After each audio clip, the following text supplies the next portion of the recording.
دیکھیں میں چیلنج تو نہیں کرتا، لیکن میری یہ ڈیمانڈ ہے دنیا کے ہر مسلمان سے، مجھے کوئی مسلمان صرف ایک حدیث دکھا دے جس میں نبی علیہ السلام نے تشہد میں بیٹھ کر اشہد اللہ الہ پر انگلی اٹھائی ہو اور الا اللہ پر گرا دی ہو۔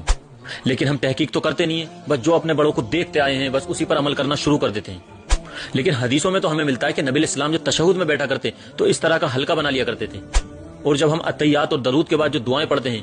تو دعاؤں کے وقت نبی علیہ السلام اپنی انگلی کو حرکت دیا کرتے تھے۔ لیکن دنیا کے تو ہر مسئلے میں ہم گھسنے کو تیار ہیں، لیکن جو ہمارا دین ہے ہم اس کے لیے اتنی سی بھی تحقیق کرنے کے لیے تیار نہیں ہے کہ جو ہم نماز پڑھ رہے ہیں، جو ہم عمل کر رہے ہیں، کیا وہ قرآن اور حدیث سے ثابت بھی ہے یا نہیں۔ یہ ہمارے بھائی جو بیان کر رہے ہیں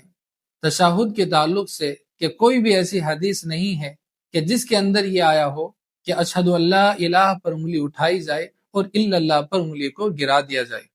دراصل یہ ہمارے ان بھائی کی کم فہمی کی علامت ہے۔ مسئلہ کیا ہے کہ حدیث شریف کے اندر اشارہ کرنے کا لفظ آیا ہے کہ اللہ کے نبی انگلی سے اشارہ فرماتے تشہد کے اندر، لیکن یہ وضاحت حدیث شریف کے اندر نہیں ملتی کہ اشارہ کب کیا جائے گا اور کب تک کیا جائے گا۔ اسی لیے ائمہ مجتہدین کے اندر اس مسئلے کو لے کر کے اختلاف پیدا ہوا۔ امام مالک رحمہ اللہ فرماتے ہیں کہ یہ اشارہ مکمل تشہد کے اندر کیا جائے گا، اور امام شافعی اور امام احمد ابن حنبل فرماتے ہیں کہ دعا کے وقت انگلی کو حرکت دے کر کے اشارہ کیا جائے گا، اور امام ابو حنیفہ رحمہ اللہ فرماتے ہیں کہ اشارہ صرف ایک جگہ پر تشہد کے وقت اشہد اللہ الہ پر ہم انگلی اٹھائیں گے اور الا اللہ پر انگلی کو گرا دیں گے۔ امام ابو حنیفہ کی دلیل یہ ہے، مسند احمد کی روایت ہے کہ جب پیارے نبی صلی اللہ علیہ وسلم تشہد کے اندر اپنی انگلی اٹھاتے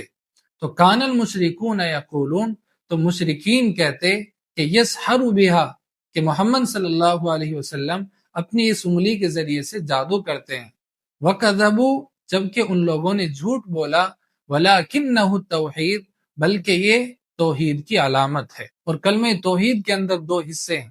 لا الہ پر یہ نفی ہے تمام معبودان باطل کی، اور الا اللہ کے اندر یہ ایک خدا وحدہ لا شریک کی توحید کا اس بات ہے۔ اور رہا یہ مسئلہ کہ پیارے نبی صلی اللہ علیہ وسلم یدعو بہا، کہ اس کے ذریعے سے دعا فرماتے، تو اس کا جواب یہ ہے کہ انگلی کا اشارہ تو باقی رہتا ہے، اگرچہ انگلی نیچے ہو جاتی ہے، یعنی الا اللہ پر انگلی کو نیچے کر دیا جائے گا لیکن انگلیوں کی حیات کو باقی رکھا جائے گا، تو یہ اشارہ تو پھر بھی باقی رہتا ہے۔ اب آخر میں ہمارا دعویٰ خاص طور سے ان غیر مقلدین حضرات سے یہ ہے کہ یہ جو مکمل تشہد کے اندر اپنی انگلی کو حرکت دیتے رہتے ہیں، یہ کس حدیث سے ثابت کرتے ہیں؟ کس حدیث سے یہ ثابت ہوتا ہے کہ پیارے نبی صلی اللہ علیہ وسلم مکمل تشہد